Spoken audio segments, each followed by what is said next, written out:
cabin or dance hall, camp or dive, in mucklucks or patent shoon, on velvet tundra or virgin peak, by glacier, drift, or draw, in muskeg hollow or canyon gloom, by avalanche, fang, or claw, by battle, murder, or sudden wealth, by pestilence, hooch, or lead.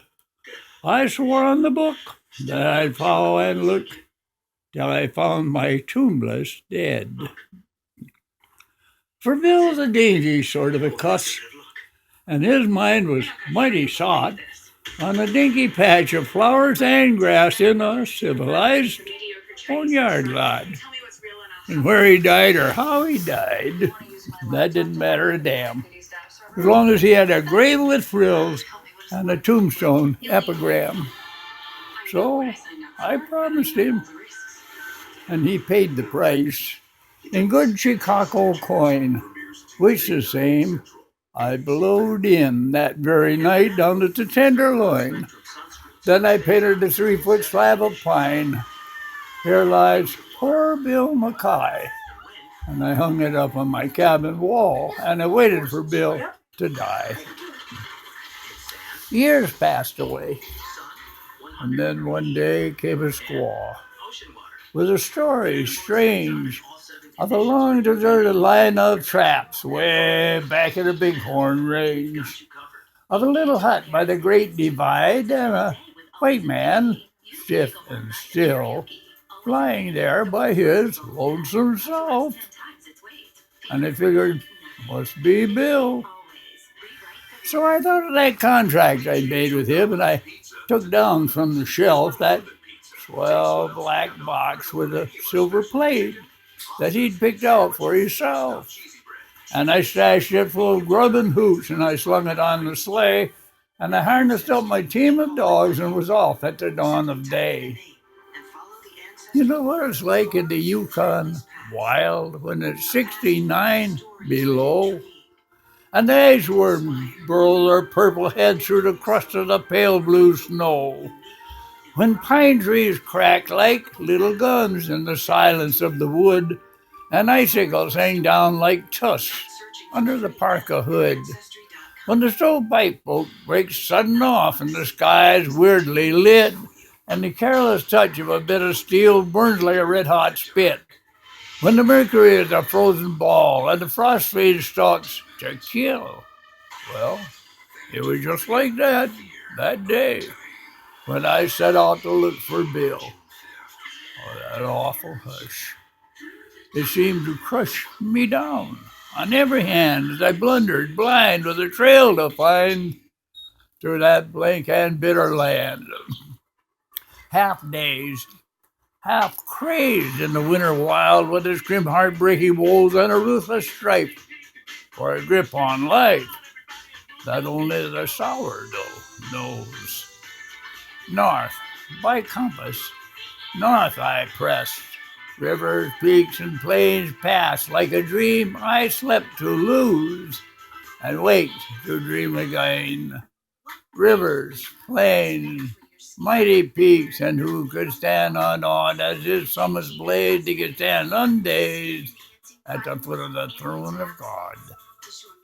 North, north through a land accursed, shunned by the scouring brutes, and all I heard was my own harsh word and the whine of the Malamutes, till at last I came on a cabin, squat, built on the side of a hill, and I burst in the door, and there on the floor, frozen to death, lay Bill.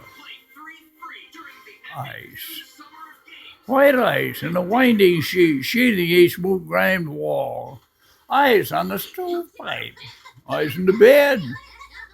Ice gleaming over all. Sparkling ice on the dead man's chest. Glittering ice in his hair. Ice in his fingers. Ice in his heart. Ice in his glassy stare. Hard as a log and trussed like a frog with arms and legs outspread. I gazed at the coffin I'd brought for him. and I gazed at the gruesome dead, and at last I spoke. Bill liked his joke, but still, I'll darn his eyes.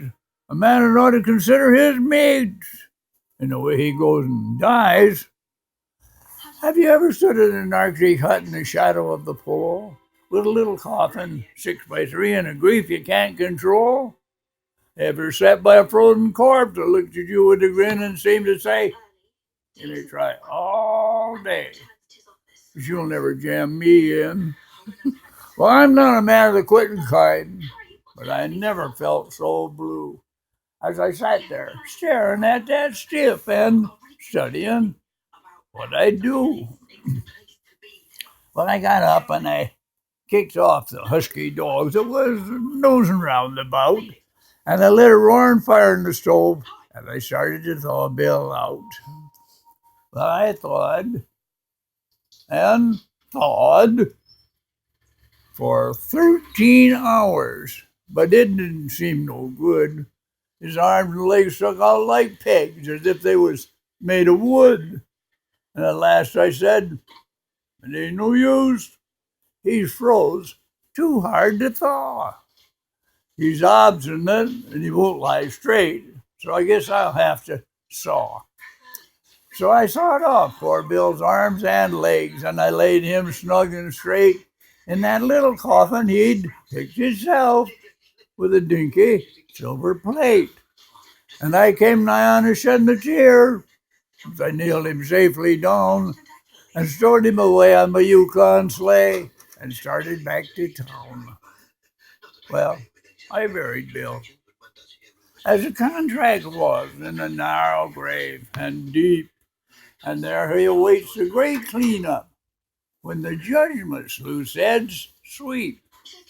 And as I smoke my pipe and I meditate in the light of the midnight sun, I sometimes wonder if they was them awful things I had done.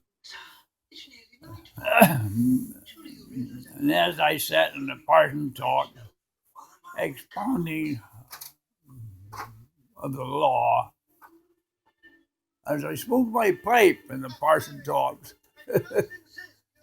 expounding of the law, I often think of poor old Bill and how hard he was to saw. Oh boy.